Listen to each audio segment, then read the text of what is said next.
নমস্কার বন্ধুরা, হরে কৃষ্ণ। কথা হচ্ছিল গীতার দ্বিতীয় অধ্যায় বা সাংখ্যযোগ নিয়ে। শ্রী ভগবান অর্জুনকে শোনাচ্ছেন, কুর্মান্নে বাধিকারাস্তে মা ফলেষু কদাচন মা কর্মফল হেতুর্ভূমা তো সঙ্গহস্ত কুর্মানি। অর্থাৎ নিষ্কাম কর্মই তোমার অধিকতর হোক, কর্মফলে যেন কদাচ না হও। তুমি কর্মফল হেতু ফলার্থী হইও না, সকাম কর্মে যেন তোমার প্রবৃত্তি না হয়। একথা শ্রী ভগবান অর্জুনকে শোনাচ্ছেন। আর কুরুক্ষেত্রে ঘটে যাওয়া সমস্ত বর্ণনা সঞ্জয় অন্ধ ধৃতরাষ্ট্রকে বর্ণনা করছেন। সঞ্জয় ধৃতরাষ্ট্রকে বর্ণনা করছেন শ্রী ভগবান অর্জুনকে কি বলছেন। শ্রী ভগবান, যোগস্থ কুরু কুর্মাণি সঙ্গং তত্তা ধনঞ্জয় সিদ্ধে সিদ্ধ সমভূতা সমতং যোগ উচ্চতে। অর্থাৎ হে ধনঞ্জয়, ইন্দ্রিয় সঙ্গ ত্যাগ করিয়া সিদ্ধি ও অসিদ্ধিতে সমভাবাপন্ন হইয়া আমি আমার হিতকার বোধরহিত অবস্থায় অবস্থিত হইয়া কর্ম করো, সমসত্ব যোগ বলিয়া উক্ত হয় ইহা। শ্রী ভগবান অর্জুনকে আরও বলছেন, দুরনে হ্যাবরং কর্ম বুদ্ধি যোগা ধনঞ্জয় বৌদ্ধ শরণম ছ কৃপানা ফল হেতব। এ ধনঞ্জয়, জ্ঞানযোগ অপেক্ষা কাম্যকর্ম অত্যন্ত অপকৃষ্ট। অতএব তুমি কর্মযোগ দ্বারা সেই জ্ঞান আশ্রয় করো। ফলকামী মানবেরা কৃপণ অর্থাৎ হেয়। শ্রী ভগবান বলছেন, বুদ্ধিযুক্তা যাহা তিহ উভয়ে স্বীকৃতি দুষ্কৃতে তস্মাৎ যোগায় যুজাস্ব যোগ কর্ম সুকৌশলম। অর্থাৎ বুদ্ধি দ্বারা ব্রহ্মে যুক্ত ব্যক্তি ইহলোকে সুকৃতি ও দুষ্কৃতি পাপ পুণ্য উভয় ত্যাগ করেন। অতএব তুমি বুদ্ধির অনুকূল কর্মযোগে নিযুক্ত হও। যোগ কর্মই সুকৌশল।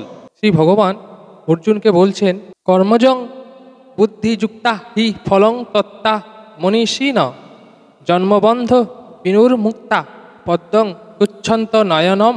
অর্থাৎ বুদ্ধিযুক্ত পণ্ডিতগণ নিশ্চয়ই কর্ম ও ফল ত্যাগ করিয়া জন্মরূপ বন্ধন হইতে মুক্ত হইয়া সর্বপদব্য শূন্য মোক্ষ পদ প্রাপ্ত হন। কর্মক্ষেত্রে কুরুক্ষেত্রে তিনি অর্জুনকে এও বলছেন, যদাতে মহকলিলং বুদ্ধির্ব ইতরস্যতি তথা গন্তস্যি নির্বেদং শ্রুতবাস্য শ্রুতস্য চ। অর্থাৎ যখন তোমার বুদ্ধি মোহরূপ গহন দুর্গ পরিত্যাগ করিবে, তখন তুমি শ্রোতব্য ও শ্রোতার্থে বৈরাগ্য প্রাপ্ত হইবে। শ্রী ভগবান অর্জুনকে শোনাচ্ছেন, শ্রুতি বিপ্রতিপন্না তে যদা শাস্ত্রস্তি নিশ্চলা সমাধবচলা বুদ্ধিস্তদা যোগম মনস্যসি। অর্থাৎ যখন ওমকার ধ্বনি শ্রবণে তোমার বুদ্ধি অপচলিত হইয়া পরমেশ্বরে নিশ্চল ও অভ্যাস পটুতা বশত স্থির থাকিবে, তখন তুমি যোগ প্রাপ্ত হইবে।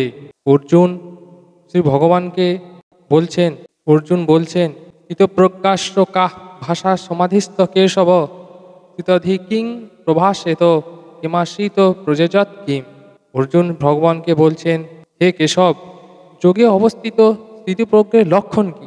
স্থিতাধি ব্যক্তি কি কহেন? তিনি কি রূপ থাকেন, কি রূপ চলেন? শ্রী ভগবান অর্জুনকে বলছেন স্থিতিপ্রজ্ঞ সম্বন্ধে। তিনি স্থিতিপ্রজ্ঞ ব্যক্তি তার কেমন থাকেন, কেমন চলাফেরা করেন, অর্থাৎ যোগী ব্যক্তিদের লক্ষণ শ্রী ভগবান বলছেন। প্রজাহতি যদা কমান সর্বান পার্থ মনোগতান আত্মন্নবতনা তুষ্ট স্থিতিপ্রজ্ঞাস্ত তুচ্ছতে। অর্থাৎ হে পার্থ, পরমানন্দরূপ আত্মাতে স্বয়ং তুষ্ট হইয়া যখন যোগী মনোযোগ সমুদয় কামনা পরিত্যাগ করেন, তখন তিনি স্থিতিপ্রজ্ঞ বলিয়া উক্ত হন। শ্রী ভগবান অর্জুনকে বলছেন, দুঃখেষু দিগ্মনা সুখেষু বিরোধস্পৃহ পিতারাগ ভয়ক্রোধ স্থিতধীর মন নিরচ্ছতে। অর্থাৎ দুঃখে অনুদুগ্ধ হন না, সুখে স্পৃহা শূন্য, অনুরাগ ভয় ও ক্রোধ শূন্য মুনিকে স্থিতিপ্রজ্ঞ বলেন। শ্রী ভগবান অর্জুনকে বলছেন, যাহ সর্বাত্র না ভীস্নেহস্ত প্রাপ্য শুভাশুভম নাভিনন্দতি ন তদ্দৃষ্টিতস্য প্রজ্ঞা প্রতিষ্ঠিতা। যিনি সকল বিষয়ে মমতা শূন্য এবং সেই শুভাশুভ প্রাপ্ত হইয়া আনন্দিত বা বিষাদিত হন না, তাহার প্রজ্ঞা প্রতিষ্ঠিত হইয়াছে। আর কি লক্ষণ দেখতে পাওয়া যাবে? স্থিতিপ্রজ্ঞা ব্যক্তিদের যদা সংগ্রাতে চায়াং কুর্মাস্তানি সর্বস্ব ইন্দ্রিয়াণি ইন্দ্রিয়ার্থে অভ্যন্তস্য প্রজ্ঞা প্রতিষ্ঠিতা। অর্থাৎ যখন উনি কচ্ছপের ন্যায় ইন্দ্রিয় বিষয় সকল হইতে ইন্দ্রিয়গণকে সর্বদা প্রত্যাহৃত করেন, তখন তার স্থিতিপ্রজ্ঞ হয়। আর স্থিতিপ্রজ্ঞ ব্যক্তি বা যোগী ব্যক্তিদের চলাফেরা কেমন তাদের ব্যবহার? ভগবান বলছেন, বিষয়া বিনির্বতন্তে নিরাহারস্য দেহিন রস বর্জং রস হস্পস্য পরং দৃষ্টা নির্বর্ততে। অর্থাৎ ইন্দ্রিয় দ্বারা বিষয় গ্রহণ করেন না এমন দেহাভিমানী অজ্ঞ ব্যক্তির বিষয় অনুভব নিবৃত্তি পায়, কিন্তু ভোগবিলাস নিবৃত্তি পায় না, বিষয়ে আসক্তি থাকে। পরন্তু পরমাত্মাকে দেখিয়া স্থিতিপ্রজ্ঞের ব্যক্তির অভিলাষ নিবৃত্তি পায়।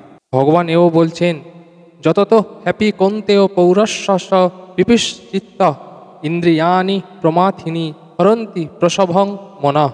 হে কন্তেয়, প্রমাথী ইন্দ্রিয়গণ মক্ষে যত্নশীল জ্ঞানী পুরুষের মনকে বলপূর্বক হরণ করে। শ্রী ভগবান বলছেন, তানি সর্বাণি সংযম্য যুক্ত অসিত মত পরঃ বসে হি যস্য ইন্দ্রিয়ানি তস্য প্রজ্ঞা প্রতিষ্ঠিতা। অর্থাৎ যোগী সেই ইন্দ্রিয়গণকে সংযত করিয়া আত্মপরায়ণ হইয়া অবস্থান করেন। যেহেতু ইন্দ্রিয়গণ যাহার বশীভূত থাকে তাহার প্রজ্ঞা প্রতিষ্ঠিত। শ্রী ভগবান বলছেন, ধ্যায়ত বিষয়ান পুংস সঙ্গ স্তেষু পূজায়তে সঙ্গাত সঞ্জয়তে কাম কামাত ক্রোধ অভিজায়তে। অর্থাৎ বিষয় চিন্তারত পুরুষের সেই সকল বিষয়ে আসক্তি জন্মায়, আসক্তি হইতে কামনা জন্মায়, কামনা হইতে কোনো রকমে কামনা প্রতিহিত হইলে ক্রোধ উৎপন্ন হয়। আর কি বলছেন? ক্রোধা সম্মোহ সম্মত স্মৃতিবিভ্রম স্মৃতিবিভ্রাংসদ বুদ্ধিনাশাৎ প্রণশ্যতি।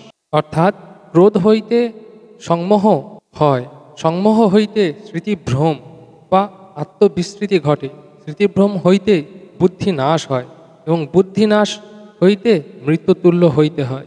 শ্রী ভগবান বলছেন, রাগদেশ বিশুতত্ব বিষয়া নিদ্রয়শ্চরণ আত্মবৈশ্বাস বিধরাত্মা প্রসাদ সমধিগচ্ছতি। অর্থাৎ রাগ দেশহীন আত্মবিষীভূত ইন্দ্রিয় সকল দ্বারা বিষয় ভোগ করিলেও বশীভূতি ব্যক্তির শান্তি লাভ করিয়া থাকেন। ভগবান বলছেন, প্রসাদে সর্বদুঃখ খানাং অনিরস্য পূজায়তে প্রসন্নচেত সহস্রাশু বুদ্ধি পূর্যবস্তিষ্ঠতে।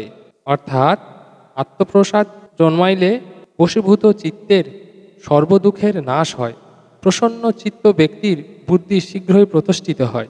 আর ভগবান কি বলছেন? নাস্তি বুদ্ধিরস্যচুক্ত ন চাশুতস্য ভাবনা নো জাভাভয়ত শান্তিরস্য তস্য কুত সুখম। অর্থাৎ অযুক্ত ব্যক্তির বুদ্ধি নাই, অযুক্ত ব্যক্তির ধ্যানও হয় না, আত্মধ্যানবিহীন ব্যক্তির শান্তি নেই, শান্তিহীনের সুখ নেই। শ্রী ভগবান বলছেন, ইন্দ্রিয়াণি হি চরতাং জন্মানো অনুবিধিগতে অদস্য হরতি প্রজ্ঞাং বায়ুর না বমি ভবিষ্যতি। যেহেতু বায়ু যখন নৌকাকে জলে ইতস্তত বিক্ষিপ্ত করে, সেইরূপ মন বিষয়ে ভ্রমণশীল অবিষ্কৃত ইন্দ্রিয়গণের মধ্যে যেটির অনুগমন করে সেটি তাহার প্রজ্ঞাকে হরণ করে, অর্থাৎ বিষয়ে বিক্ষিপ্ত করিয়া থাকে। ভগবান বলছেন অর্জুনকে, তস্মাৎ যস্য মহাবাহু নিগৃহীতানি সর্বস্ব ইন্দ্রিয়াণি ইন্দ্রিয়ার্থে বদ্ধস্য প্রজ্ঞা প্রতিষ্ঠিতা। অতএব হে মহাবাহু, যাহার ইন্দ্রিয়গণ ইন্দ্রিয়ের বিষয় সকল হইতে সর্বতোভাবে নিগৃহীত বা বশীভূত হইয়াছে, তাহার প্রজ্ঞা প্রতিষ্ঠিত জানিও। সবাই সুস্থ থাকুন, ভালো থাকুন। সাংখ্যযোগের বাকি অংশটুকু শুনুন পরবর্তী ভিডিওতে।